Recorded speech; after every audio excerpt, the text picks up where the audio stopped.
The first way to get your safe online is using the Vaultec Wi-Fi app. Android users can download the Wi-Fi app on Google Play, and iOS users can download from the Apple Store. This app is different from Vaultec's Bluetooth app.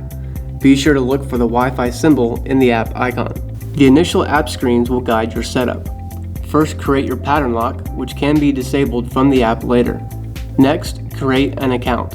Type in your email, create password, and click Sign Up. An email verification will be sent that must be verified before proceeding with logging in. Before getting started, make sure your phone's Wi-Fi is on and connected to your preferred network. New users select Get My Safe Online and follow the prompts to connect your safe to a preferred network. If you use WPS and have the safe already online, select Add a User and follow the on-screen instructions. Step 1. Choose your network. The current network your phone is connected to will automatically show, but if you prefer a different network name, you can type it in.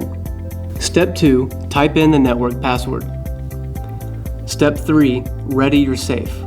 Press and hold keys 4 and 5 followed by the program button until the safe keypad starts blinking red, then press Done on the app screen. The connection process will take a brief moment and the safe's keypad will flash green when the connection is complete. You will then be directed to the app's main console, where you can view your safe status and manage its settings. If connection fails, try again, making sure your network name and password have been entered correctly.